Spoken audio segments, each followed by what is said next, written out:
Zero नीटच्या विशेष भागामध्ये आपलं सर्वांचं स्वागत. 1 जुलैपासून बदलले जाणार 3 फौजदारी कायदे.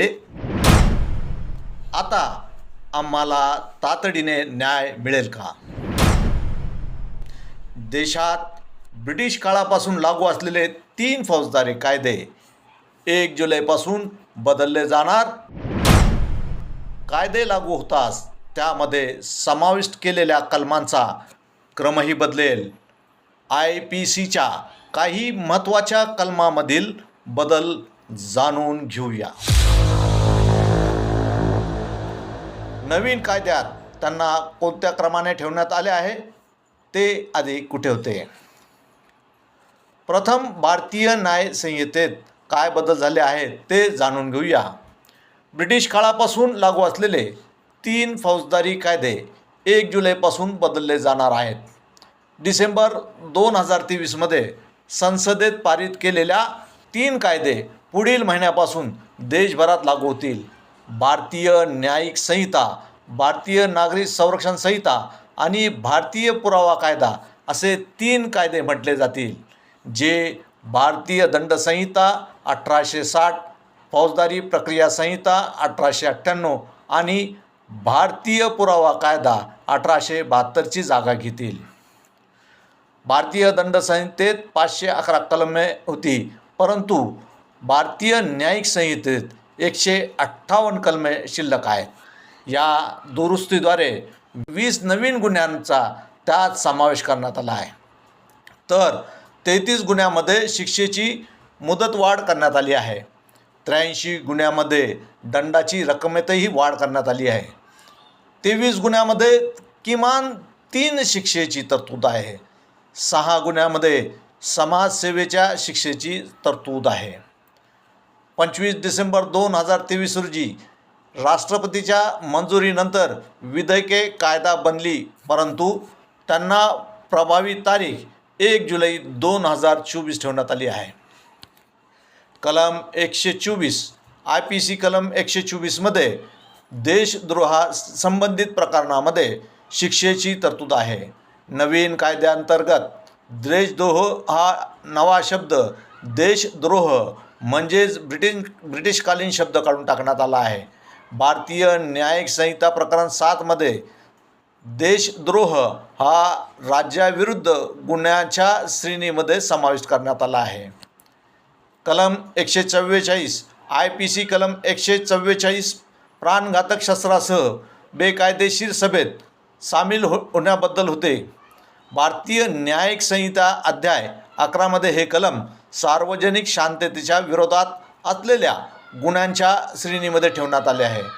आता भारतीय न्यायिक संहितेचे कलम 147 हे बेकायदेशीर संमेलनाबाबत आहे. कलम 302 यापूर्वी ज्याने कोणताही खून केला त्याला 302 अंतर्गत आरोपी बनवले जायचे, मात्र आता अशा गुन्हेगारांना कलम 101 अंतर्गत शिक्षा होणार आहे. नवीन कायद्यानुसार प्रकरण 6मध्ये हत्येची कलम मानवी शरीरावर परिणाम करणारे गुन्हे म्हटले जाईल.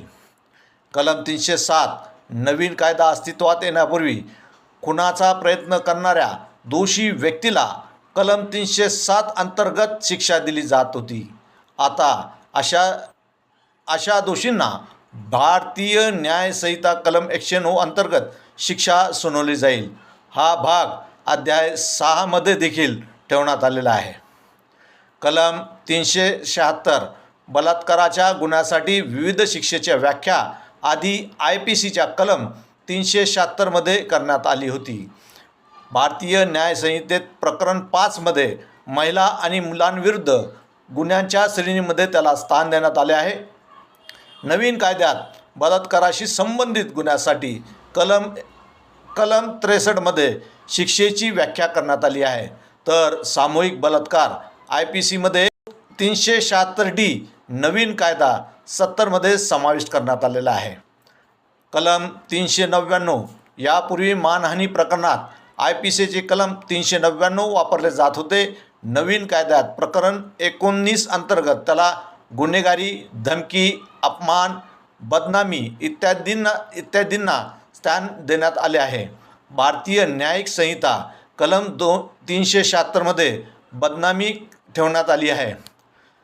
कलम 420 भारतीय न्याय संहिता फसवणूक किंवा फसवणुकीचा गुन्हा आता 420 ऐवजी कलम 316 अंतर्गत येणार आहे. हे कलम भारतीय न्यायिक संहिता 17व्या प्रकरणामध्ये मालमत्तेच्या चोरीविरुद्धच्या गुन्ह्याच्या श्रेणीमध्ये ठेवण्यात आले आहे. CRPC आणि पुरावा कायद्यात काय बदल? भारतीय फौजदारी प्रक्रिया संहिता म्हणजे CRPCची जागा आता भारतीय नागरिक संरक्षण संहितेने घेतली आहे. भारतीय नागरिक संरक्षण संहिता CRPCच्या